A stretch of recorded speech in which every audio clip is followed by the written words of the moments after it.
in a desperate bid to seem relatable and not tragically out of touch, Whoopi Goldberg says she actually can't afford to retire. She's broke, and she has to stay on The View. Broke? No, she didn't say broke, but she definitely waxed poetic about how she gets the struggle of the working man. It's literally, hello there, fellow normal people. This is on a recent episode of The View. She said, if I had all the money in the world, I would not be here, okay? So I'm a working person, you know? I appreciate that people are having a hard time. Me too. I work for a living. She said, my kid has to feed her family. My great-granddaughter has to be fed by her family. I know it's hard out here. So, net worth of 60 mil. I mean, even if we're to assume that that's not accurate, even if you have that number, you're better off than 99.9999999999999% of the world. At the very least, her salary is between $5 and $6 million a year. A year, yeah. Since like a decade ago. Yeah, and so that doesn't include like any residuals that she gets from movies that she used to be Everyone in, knows which, Sister Act is still getting residuals. you know, I mean, they're look, anytime that show is put on like any of the cable channels, you know, to fill time or whatever, you know, I imagine that she's got some amount of, didn't she write books and stuff too? Like I have no doubt in my mind that she wrote books as well. But yeah, this is the tragic flaw of Hollywood, is they don't take any moment for introspection or to ask the question, is this the right thing to throw at the American people? The thing I find more sad than this is that there was an unemployed person or a housewife at home somewhere who watched this and thought, wow, she's just like me. So she elaborated saying, we talk to people all the time who say, this is what's bothering me. But the thing that's bothering everybody should not be the thing that puts 85% of other people in danger. I think that's what we're saying. Her comments come after grocers got angry at the Ghost store after she called them pigs over the rising costs of food, saying the folks that own the groceries are pigs. I think the grocery stores operate on like razor thin margins. Something they always like have 2%, 3%. And then because they're a big company, they have like billions of dollars in profits, but that's still like, you know, it's leveraged against growth and against departments. Yeah. And I so, highly but doubt. because it has a big number attached to it, like the left always freaks out. Oh, they make so much money because the left is so incredibly stupid. This is a little bit of a different topic, but all the people that have been talking about how Elon Musk might become the world's first trillionaire, it's as if they think that he's got a bunch of cash. It's like the man every single Starlink satellite that is flying in space is owned by Starlink. Yeah. That means it's his property. That means part of the total money value that he is in the Starlink network. It's in all of the rockets that are continuously flying, continuously being launched. Like the idea that like every single Tesla that has not been sold to a consumer is owned by Elon Musk because he owns Tesla, and they don't do the whole like the normal dealer thing. All of their dealerships are actually run by Tesla. Yeah. So like the idea that it's like so ridiculous or so bad that Elon Musk is a trillionaire or becomes a trillionaire, it's like he owns this property. I would prefer he actually does just go out there and make a video of him jumping into a huge thing of gold like Scrooge McDuck. She said, your pocketbook is bad, not because the Bidens did anything, not because the economy is bad. Your grocery bills are what they are because the folks that own the groceries are pigs. So this sounds like the take that would come from someone who doesn't know what a gallon of milk costs. Yes. And also thinks that groceries just appear on shelves out of nowhere. They just manifest there. It's a fundamental difference between how people who are left-leaning and people who are right-leaning view economics. That's not even to take into account how a celebrity thinks of economics, right? So what I was saying last night was your average everyday celebrity who is a champagne socialist, a limousine liberal, whatever you want to call them, what they love to do is they love to, with their millions of dollars of security in their bank account, advocate for policies to you or I that will then shorten our bank account while not acknowledging the hypocrisy of that move. We have a 20 from Jose Quintana. Hi, Empress, Overlord, and Counter-Revolutionary. My personal style as I came of age was monochromatic. Dark green shirts, ties, and pants. This was during my high school days. NYC in the 80s. Long live PCC. Yes. Only dark green. That's a commitment right there. Yep. I only wear black, so I get it. Yep.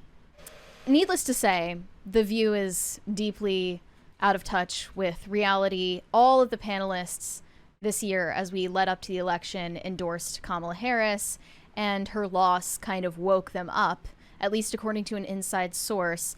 The View is facing pressure from higher ups. Viewers can expect some more major changes, including bringing in new panelists that can bring in the pro-Trump perspective. Everyone on The View endorsed Kamala Harris. They lost. They are out of touch with America. For a show about different perspectives, The View doesn't seem to have any when it comes to Trump, and ABC bosses don't want to alienate the pro-Trump demographic. I can't imagine that they haven't already.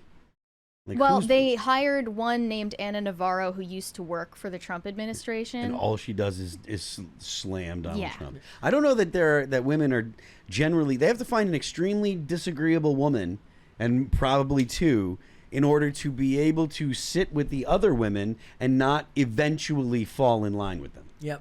But that's not really something that women do. So you're right. They would need to be very atypical. And I have an idea of who those two women would be. Candace Owens and Megyn Kelly. According to a rumor, actually it's satire. It's satire. This was Megyn disproven, Kelly. guys. We love fake news, but this is not us advocating for this. This was not. I mean, if only this were a real news headline. Megyn Kelly and Candace Owens sign somewhere between $400 million and $700 million deal with CBS for a morning show that would compete with The View. The second I saw this, I said, "There's no way that is real." I said, if that was real, if CBS gave Candace Owens $400 million, that would be a bigger sign of cultural shift than Donald Trump winning the presidency. No one's giving Candace Owens that. Candace Owens is not going to be in any position like that, and it's likely because of her takes on Israel, because they're not just, her takes on Israel aren't just critical of Israel. They definitely like dip into the like weirdo conspiracy stuff. Like they're just not going to put that on mainstream television. Yeah, exactly. It's just not gonna, but here's the other problem is if you have a Kamala Harris supporter or a Biden supporter on with Tim or with any of these right-leaning podcasters, they're going to go in there in good faith and talk to you about these issues and have a good conversation. You're not allowed to do that going the other way. Thank you. They're not going to operate in good faith. They're eating the dogs, they're eating the cats. Eat the cat, eat the cat. They're eating the dogs, they're eating the cats. Eat the cat. Correct. That is incredibly loud. Yes, Without the headphones on. Yeah. Oh yeah. Oh yeah, you don't have the headphones on. Yeah, sorry about that. The headphones were pretty loud too. So, and I didn't want to interrupt. So Yeah. So, like, they're just not going to operate in good faith. Every time they have CNN or MSNBC have on somebody who's considered a conservative commentator, that person is just there to lash themselves. That's what Anna Navarro ended Yeah. up doing, and now Well, she's yeah, just like the rest of them. she at first it was, I'm here so you can beat me up, and then it turned into, oh, I agree with you. Meghan McCain also was on The View for a considerable period of time. Yeah. And even she's not like that far right. I mean, She she's is McCain. extremely anti-Trump. And Yeah. the thing is, it's not enough to get someone that's quote unquote on the right that's like a never Trump person, because those people are indistinguishable from Democrats. They need to get someone that actually has contrarian views. You know what I mean? Like they need to be views that are different to the people that are on The View, and the person has to have enough of a spine to stand up and say, no, you're wrong. It's also funny because for most of them, I just don't buy that they're going to make a lot of money doing that anyways nowadays. Like, if you're a strong enough political commentator, especially if you're going to rise to that level, they can make it on their own. Yeah. Like, they can work for themselves and make more money. Yeah, and you're not going to be... You're going to go into a place where you're not welcome. You're going to be beaten up all the time. You're going to be... They're not going to be friendly. And also, the people that you're going to be around, they've made it clear, and I've said this on our IRL multiple times, they don't like Trump supporters. Yeah. Right? Like, they look at people that are Trump supporters that don't pull the Democrat line. They look at them as beneath them. They're like, they're a lower class. They actually hate them. You can go on X right now and it won't take you very long before someone is saying something totally derogatory based only on personal opinion about all Trump supporters.